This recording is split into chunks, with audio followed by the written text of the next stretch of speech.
Well, not only we've had quite a week of it really, or a couple of weeks really, because not only was I taken into hospital with a heart attack on last Thursday, and Nikki stayed with me all night and all day, and the next day, the 10th of April, was our 6th wedding anniversary. Come home, the next morning the car wouldn't start, the battery was flat, and then John come round and found out that it was the starter motor had gone. So we had all that, and we thank God that we it didn't go before Nikki come to collect me from hospital. So there was a bit of good in that bad news, if you like. And then today I thought I got on the internet, and no signal there, but there you see, if you know anything about routers, we're not even connected, and we tried all sorts of things, and I thought, I wonder what's going on here then. You know, it's just, but who knows?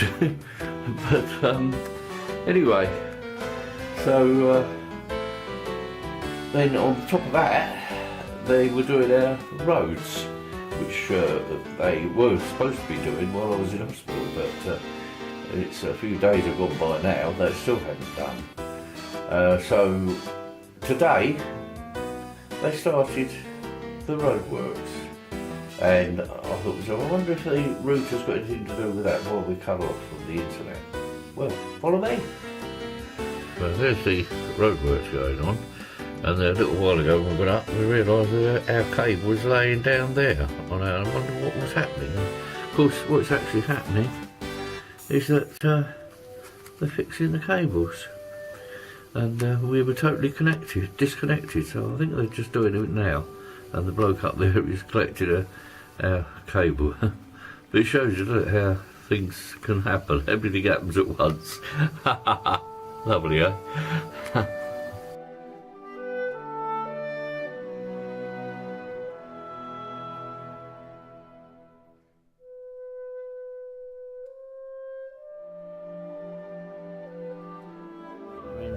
Here we are in Nikki and Pete's magical garden. The cowslips are coming up, and some primroses here, and more cowslips. But you go in here, and we see something very magical indeed, which is hose in hose cowslip. And look at all those lovely, lovely violets growing in the grass. Isn't that beautiful? And the striped grass is just beginning to come up there, and primroses and even more violets.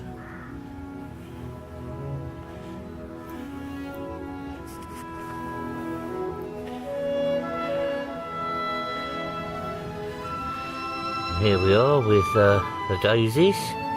But come across here, what's this? What's this? It's a red one. Well, more daisies. There's another red one. And the cowslips are still here, but look at this, some of them are beginning to change colour. There we go, there's another hose in hose, so named because it was back in medieval times. They used to have one hose in another. In other words, a stocking over another pair of stockings, hose in hose. And look at these magical plants here. Quite something, isn't it? Isn't that beautiful? More red daisies over there. Look at the colours here. Aren't they beautiful? And even some dandelions, which if they weren't so common, you would think they were very pretty flowers. And I do think they're pretty flowers, but look at the cowslips, all the different colours of cowslips. Well, these cowslips seem to be a slight tinge of orange, do I detect? Yes? Oh, look at that. And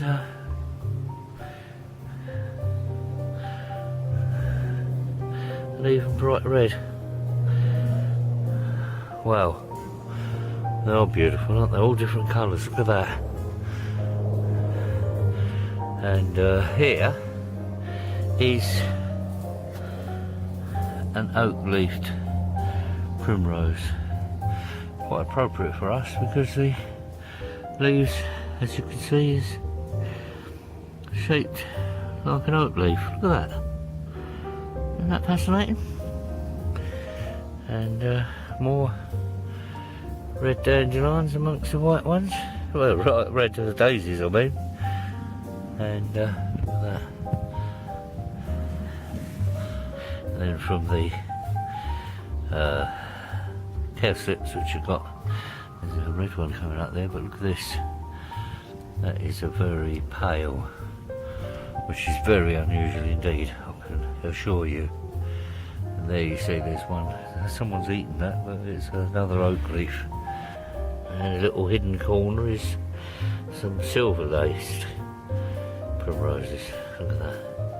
And here we have a very rare British plant called the snowflake, not snowdrop but a snowflake. Blooms in late spring rather than late winter. And over here, coming up here, is some double celandines. Look, see all the leaves packed tightly, and over there some more primroses, and there's the beautiful forget-me-not. But who could forget them, eh? Forget-me-nots. And more variations on the cowslip. More coloured variations on cowslips along here. Right at the bottom of our 80-foot garden. And it's a lovely colour down there.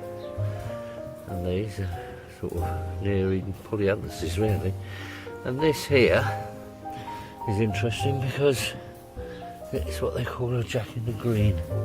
You can see the leaves right below, behind the flower. There's jack in the green primroses. A little ruff of leaves behind the flower. There we are. We go from all the cowslips, and along here is the greenhouse. Is the cherry tree in full bloom.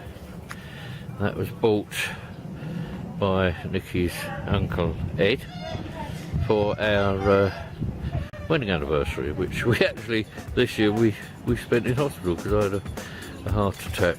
But I come home and this is out all in time for our 6th wedding anniversary. And then over here is Magnolia stellata, which is absolutely beautiful. Little star-shaped flowers, aren't they gorgeous? Yeah, so quite something really. Everything's coming out in a true pear tree in full bloom.